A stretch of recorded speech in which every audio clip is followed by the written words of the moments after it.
Doctor Babasaheb Ambedkar. एक वादळी पर्व, प्रचंड झंझावात, तेजस्वी क्रांतीसूर्य ज्याच्या तेजोमय कर्तृत्वाने भारतभूमीवर लखलखीत किरण पडली आणि प्रत्येक भारतीयाचं जीवनमान प्रकाशमय झालं. अवघ्या भारतात क्रांतीची लाट आली आणि प्रत्येक नागरिक गुलामीतून मुक्त होऊन सन्मानाचं जीवन जगू लागला. पण बाबासाहेब म्हणजे दलितांचे कैवारी, मागासवर्गीयांचे उद्धार करते, आरक्षणाचे जनक एवढीच अपुरी माहिती आपल्या सगळ्यांभोवती फिरते आहे. म्हणूनच या पलीकडे जाऊन या तेजोमय सूर्याचे व्यक्तिमत्व समस्त भारतीयांना कळावं म्हणून हा प्रपंच.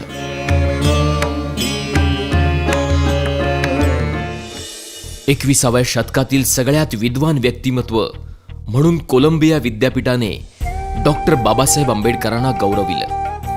पाश्चिमात्य देशात बाबासाहेबांना चॅम्पियन ऑफ ह्युमन राईट्स असं म्हणतात. अमेरिकेसारखा देश त्यांना फाउंडिंग फादर ऑफ इंडिया अशी पदवी बहाल करतो.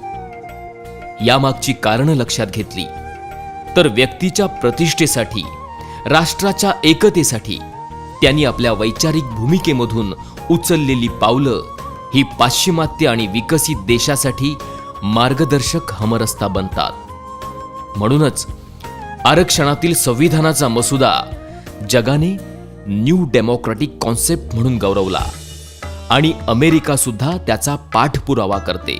बाबासाहेबांनी आपल्या संपूर्ण जीवन पद्धतीत बुद्ध, फुले, संत कबीर यांना गुरु मानलं आणि त्यांच्याच विचारांची छाप त्यांच्या समग्र साहित्यामध्ये आणि चळवळीमध्ये आपणाला दिसते.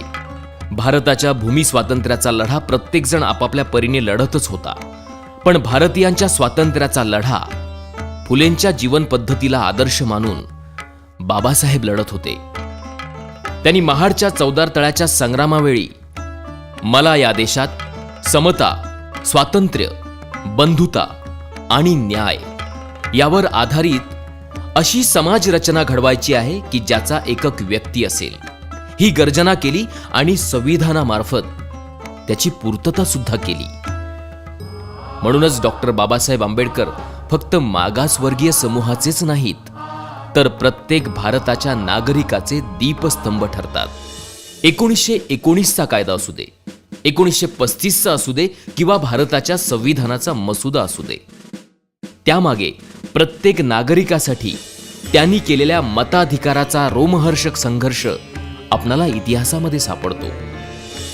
एक व्यक्ती एक मूल्य, मताचा अधिकार, स्त्रियांना सन्मान, मजुरांच्या कामाचे तास निर्धारित करणं, आर्थिक न्याय, पाणी प्रश्न, संस्थानांचे विलिनीकरण, अर्थशास्त्र अशा कितीतरी आघाड्यांवर बाबासाहेबांचं कार्य अधोरेखित होतं.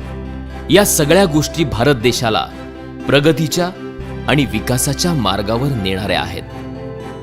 त्यांच्या समग्र चळवळीचा गाभा आपणाला भारताच्या संविधानाच्या प्रास्ताविकेत सापडतो.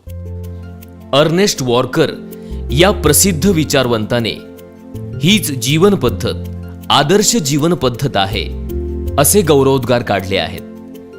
या जीवन पद्धतीवर आपल्या सामाजिक आशयाच्या पुस्तकात आपण हीच जीवन पद्धत सांगितलेली आहे असे गौरवोद्गार काढून बाबासाहेबांच्या समग्र जीवन पद्धतीचं सार त्यांनी आपल्या लेखात सांगितलेलं आहे.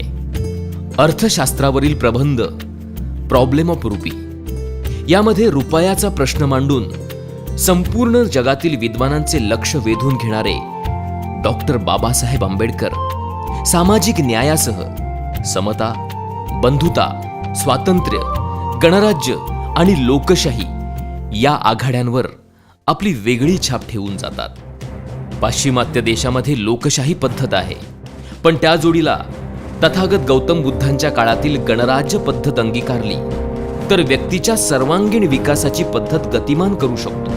त्यासाठी दर्जाची आणि संधीची समानता प्रत्येक नागरिकाला संविधानातर्फे ते बहाल करतात आणि याच गणराज्य पद्धतीमध्ये प्रत्येक नागरिक त्याच्या क्षमतेनुसार कनिष्ठ ते राष्ट्राच्या सर्वोच्च पदापर्यंत आपली पात्रता सिद्ध करून ते पद मिळवू शकतो. ही आदर्श गणराज्य पद्धत संविधानामधून गतिमान करतात. प्रत्येक नागरिकाचं जीवनमान उंचावण्यासाठी आरोग्य सुविधा, प्राथमिक शिक्षणाऐवजी तंत्रशिक्षण म्हणजेच टेक्निकल एज्युकेशन